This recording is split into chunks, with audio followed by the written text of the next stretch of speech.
Alors, il y a un indicateur financier, un ratio, qui depuis plus de 100 ans nous raconte une histoire un peu secrète. C'est l'histoire de la confiance, ou au contraire, de la méfiance qu'on a dans notre système monétaire mondial. Et aujourd'hui, eh bien, on va plonger dedans, on va décrypter tout ça ensemble. La question de départ est toute simple et même un peu surprenante. Combien d'onces d'or est-ce qu'il faut pour s'acheter le Dow Jones, le fameux indice de Wall Street avec les 30 plus grosses boîtes américaines? La réponse, c'est ça qui est fascinant, c'est sans doute le meilleur thermomètre de la santé de notre système financier. Et justement, cette réponse, elle a complètement changé avec le temps. En juillet 1999, au pic de la bulle Internet, il fallait presque 44 onces d'or. Aujourd'hui, à peine plus de 11, c'est-à-dire 4 fois moins. Cette chute, elle est juste spectaculaire. Et c'est vraiment le cœur de notre analyse. Bon, rentrons dans le vif du sujet. Ce ratio, c'est un peu notre outil de mesure. Quand il grimpe, ça veut dire que la confiance est au beau fixe. Les actions surperforment l'or. Mais alors, quand il se met à chuter, là, attention. C'est un signal clair de peur systémique. C'est la fuite générale vers la valeur refuge millénaire, l'or. Allez, on remonte le temps. Notre voyage, sur 124 ans, commence au tout début du XXe siècle. C'était l'époque où l'or était le roi, celui qui dictait les règles du jeu monétaire dans le monde entier. Regardez ce premier cycle. On part de très bas, en 1903, à 1,54. Puis c'est l'envolée, l'euphorie des années folles, jusqu'à un pic de 18,40 en 1929. Et là, c'est le drame, l'effondrement, juste après la Grande Dépression, à 2,17. Mais qu'est-ce qui a bien pu nourrir une telle confiance? C'était vraiment la tempête parfaite. D'un côté, la puissance industrielle américaine en plein boom, et de l'autre, un système monétaire d'une stabilité à toute épreuve, où chaque dollar pouvait être échangé contre de l'or à un prix fixe. Et puis, le crash. En à peine 3 ans, le ratio s'écroule de plus de 88%. Toute cette confiance, qui avait mis 26 ans à se construire, s'est évaporée en un claquement de doigts. Ça montre bien la violence de ces cycles. On passe maintenant à la deuxième grande période, celle de la reconstruction après la guerre, de la domination totale du dollar et de l'effondrement tout aussi spectaculaire de ce même système. Ce deuxième cycle est encore plus long et encore plus extrême. On repart des cendres de la dépression à 2,16, ça grimpe pendant 34 ans pour atteindre un sommet à 28,16 en 1966, puis c'est la dégringolade, encore plus brutale, jusqu'à un plus bas historique de 1,04 en 1980. Ce qui est passionnant ici, c'est de voir comment ça s'est passé en 2 temps.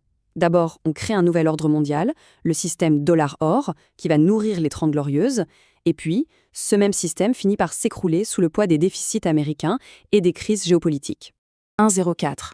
Retenez bien ce chiffre, c'est le point de méfiance absolu. C'est le moment précis où la confiance dans l'ensemble du système monétaire mondial a littéralement touché le fond du fond. Pour bien comprendre ce que ce chiffre veut dire, cette phrase est parfaite. En janvier 1980, la valeur d'une seule et unique once d'or était la même que celle de tout l'indice phare de la plus grande économie du monde. C'est un moment de défiance totale, historique. Après la défiance, place à la confiance extrême. On entre dans l'âge d'or du capitalisme triomphant, de la déréglementation à tout va et de l'ascension fulgurante de Wall Street. Regardez-moi cette montée en flèche. De 1,04 en 1980, le ratio explose littéralement jusqu'à un pic historique de 43,85 en 1999. Et puis, bien sûr, après la bulle Internet et la crise de 2008, il s'effondre à nouveau et retombe à 5,85 en 2011. Le contraste est absolument saisissant.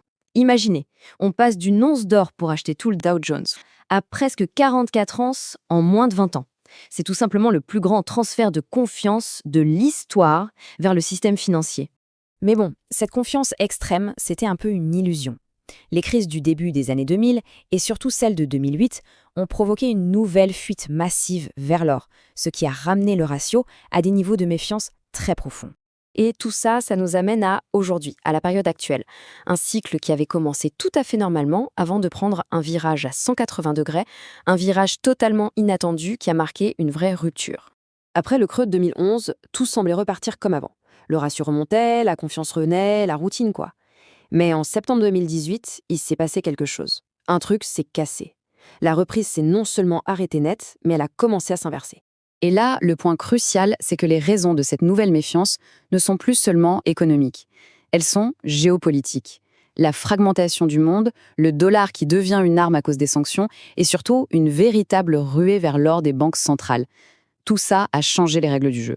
Contrairement au cycle précédent, ce ne sont pas des crises passagères. Non, là on parle d'une remise en cause des fondations même du système. Alors on en est où aujourd'hui concrètement? Ce tableau il est basé sur 124 ans de données et il est très très clair. À 11,04, on est bien en dessous de l'équilibre de long terme. On est, sans l'ombre d'un doute, dans une zone de méfiance.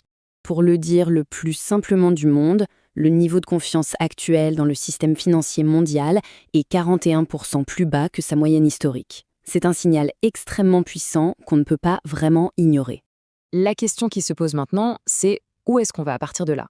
L'analyse des sources, elle, nous suggère 3 chemins possibles pour notre système monétaire. Le scénario qui semble le plus probable, avec 50% de chance, c'est que la confiance continue de baisser. Et ça, ce serait alimenté par une dédollarisation qui s'accélère, c'est-à-dire que de plus en plus de pays se détournent du dollar. Une stabilisation, c'est possible, mais un retour à la grande confiance d'avant, ça semble beaucoup moins probable. Le vent dominant souffle clairement vers plus de méfiance. Et on va finir sur cette question. Les données sur plus d'un siècle nous montrent une érosion structurelle de la confiance depuis 2018. La vraie interrogation, ce n'est peut-être plus de savoir si le climat change, mais plutôt à quelle vitesse il change. Et surtout, comment on s'y prépare.